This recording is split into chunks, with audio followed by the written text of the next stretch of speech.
तो ये जो कहानी आज मैं आपको सुनाने वाला हूँ, ये कहानी आपकी जिंदगी बदलने की हिम्मत रखती है।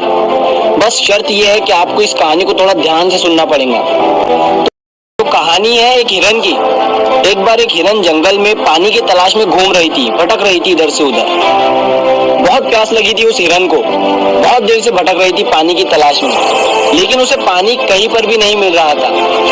थोड़ी देर जंगल में इधर उधर और भटकने के बाद वो हिरन एक पेड़ के नीचे बैठ जाती है, एक झाड़ के नीचे बैठ जाती है। तो इतने में उसे पानी की नदी की आवाज सुनाई देती है। तो हिरन उस झाड़ के नीचे से उठकर फौरन वो पानी की आवाज की तरफ आगे बढ़ती है। तो वो जो देखती है उसके सामने एक बड़ी सी नदी। तो जैसे ही वो हिरन उस नदी को देखती है तो बहुत खुश होती है, मानो उसे डबल से कोई जिंदगी मिल गई है नई।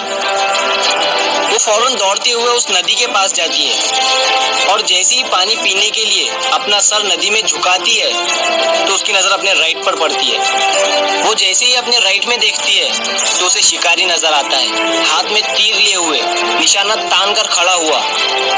फिर जैसे ही उस हिरन की नजर अपने लेफ्ट में पड़ती है तो उसे एक शेर नजर आता है झाड़ियों के पीछे।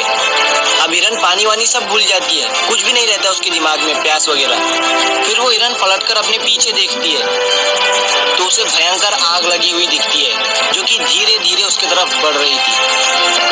अब हिरन जाए भी तो जाए कहाँ?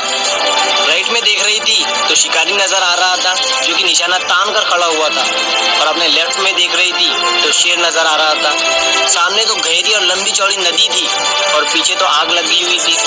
चारों रास्ते बंद हो चुके थे, चारों तरफ से मुसीबत आ चुकी थी। अब हिरन सोच में पड़ जाती है और वो ये सोचती है कि चारों तरफ से मेरी मुसीबत आ चुकी है तो मैं अपना काम करके क्यों ना मरूं?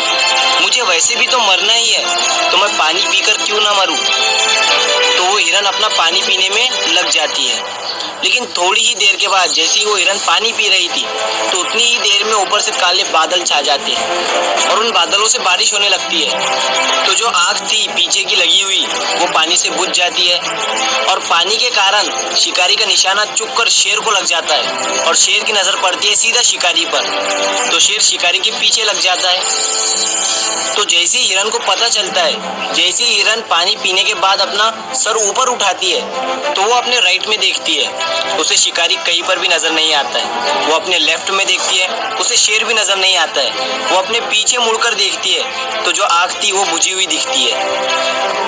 मॉरल ऑफ द स्टोरी, मेरे दोस्तों, इस कहानी से हमें ये सीख मिलती है कि इंसान की जिंदगी में भी प्रॉब्लम आती नहीं है, और जब आती है तो चारों तरफ से आती है, जिस कारण हर इंसान डर जाता है, घबरा जाता है अपनी इन प्रॉब्लम से। तो आपको क्या करना है ऐसी सिचुएशन में? आपको नहीं डरना है और नहीं घबराना है, बस शांति से 2 मिनट के लिए सोचना है। हिरन के पास भी बहुत सारे ऑप्शन थे। हिरन भी ये सारी सिचुएशन को देखने के बाद या तो पानी में छलांग लगा सकती थी या फिर इधर उधर भाग सकती थी, लेकिन उसने शांति से सोचा और वो अपने काम पर लगी रही। वो पानी पीने आई थी और वो पानी पीने लगी।